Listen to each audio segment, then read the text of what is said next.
Bettina Ortiz E.Mina was not accustomed to waiting. A former Miss Venezuela and Miss Universe runner-up. Of course, the exceedingly bronze Strawberry Blonde was these days the wife of Miami Auto Parts tycoon Herman Ortiz Mena, and at every restaurant she chose to grace with her presence.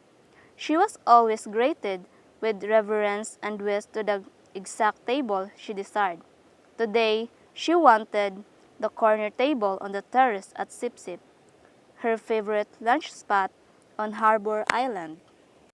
She wanted to sit on one of the comfy orange canvas directors' chairs and stare out at the gently lapping turquoise waters while eating her kale Caesar salad, but there was a large, noisy group taking up the entire terrace, and they didn't seem in much hurry to leave.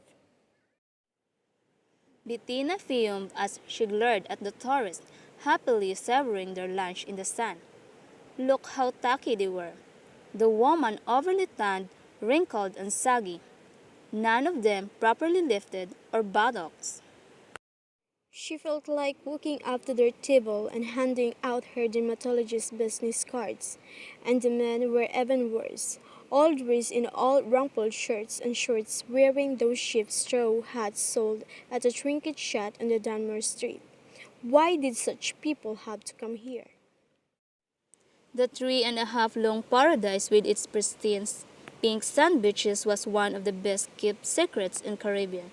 A haven for the very rich filled with quaint little wood houses painted in shades of sherbet, charming boutiques, chic oceanfront mansions turned into inns, and five-star restaurant to rival St. Bart's. Tourists should have to take a style exam before being allowed to set foot on the island, feeling that she had been patient long enough.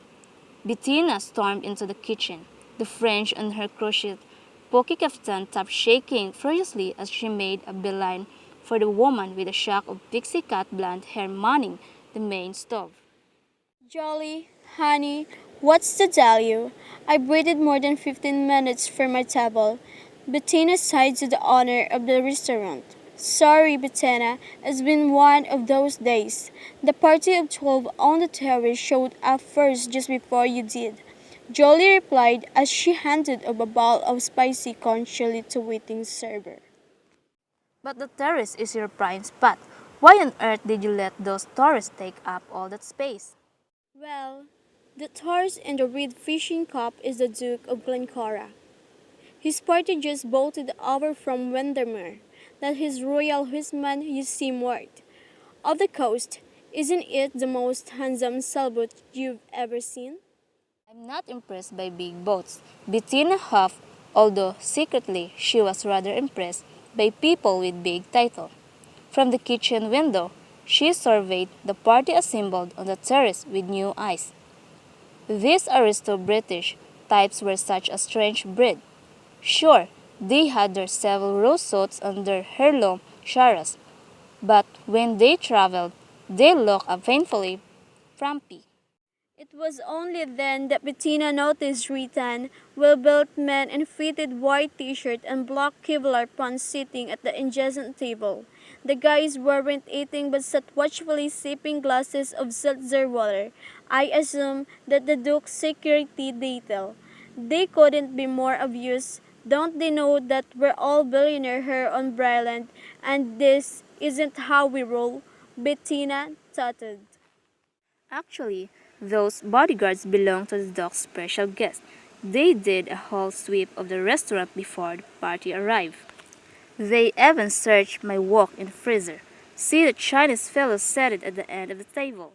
Bettina squinted through her Dior Extase sunglasses at the partly balding, 70-something Asian man dressed in nondescript white shirt, sleeve golf shirt, and gray trousers. Oh, I didn't even notice him. Am I supposed to know who he is? That's Alfred Chang, Jolie said in a hushed tone. Tina giggled. She looked like the chauffeur. Doesn't she look like that guy that used to drive Jane Wyman around in the Falcon Crest?